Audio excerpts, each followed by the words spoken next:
Hari Om, Shri Gurubhyo Namaha. Welcome to the lessons to learn Meenakshi Pancharatnam, which literally means the 5 jewels of slokas of Goddess Meenakshi. Meenakshi Pancharatnam is an auspicious stotram composed by Sri Adi Shankaracharya. The stotram is written in praise of Goddess Meenakshi Devi from famous Madurai temple. This stotram explains the divine qualities, appearance, the grandeur, the kindness and the greatness of Goddess Meenakshi, consort of Lord Sundareshwar, who is Lord Shiva. So let's get started with the lessons. First I will say 1 to 2 words. Please repeat after me. Udyadbhanu Sahasrakoti Sadrusham Keyurharojjvalam Bimbosthim Smitadanta Panktiruchiram Pitambaralam Kritam Vishnu Brahma Surendra Sevita Padam Tattvaswarupam Shivam Meenakshim Pranatosmi Santatamaham Karunyavaram Nidhim Muktahara Lasatkirita Ruchiram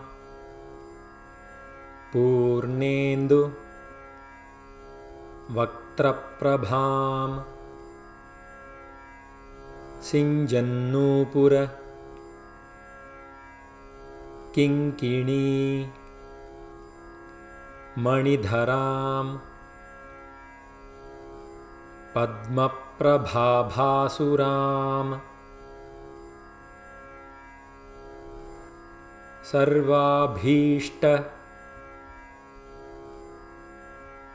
Falapradam Girisutam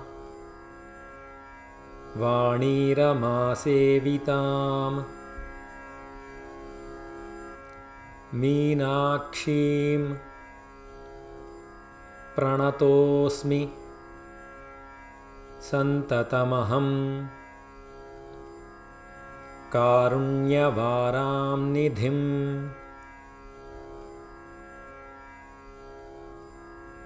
Excellent work. Let's do that one more time. 1 to 2 words. Please repeat after me.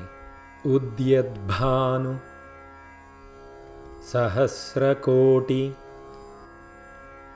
Sadrusham Keyurharojjvalam Bimbosthim Smitadanta Panktiruchiram Pitambaralam Kritam Vishnu Brahma Surendra Sevita Padam Tattvaswarupam Shivam Meenakshim Pranatosmi Santatamaham Karunyavaram Nidhim Muktahara Lasatkirita Ruchiram Purnendu Vaktraprabham Sinjannupura Kinkini मणिधरां पद्मप्रभाभासुरां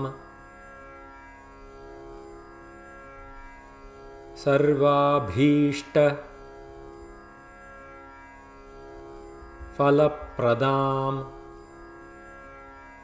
गिरिसुतां वाणीरमासेवितां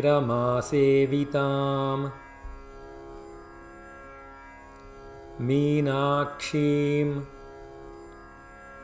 प्रणतोऽस्मि सन्ततमहं कारुण्यवारां निधिम्।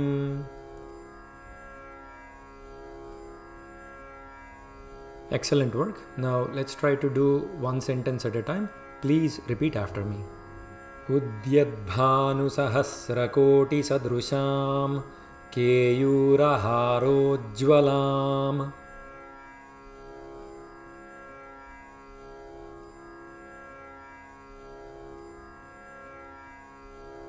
बिम्बोष्ठीं स्मितदन्तपङ्क्तिरुचिरां पीताम्बरालङ्कृताम्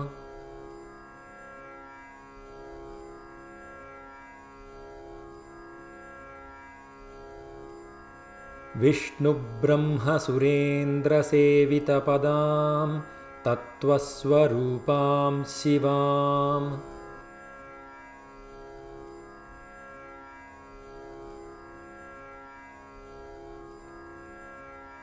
मीनाक्षीं प्रणतोऽस्मि सन्ततमहं कारुण्यवारां निधिम्।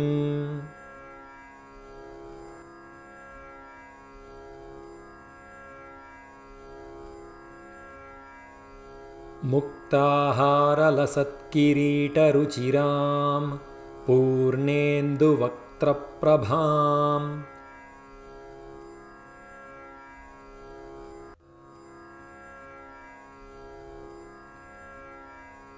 सिञ्जन्नूपुरकिङ्किणीमणिधरां पद्मप्रभाभासुरां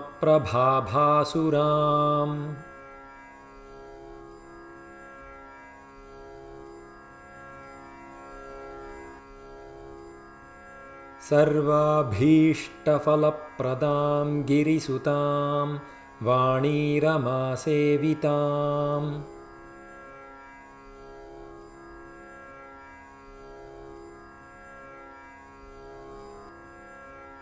मीनाक्षीं प्रणतोऽस्मि सन्ततमहं कारुण्यवारां निधिम्।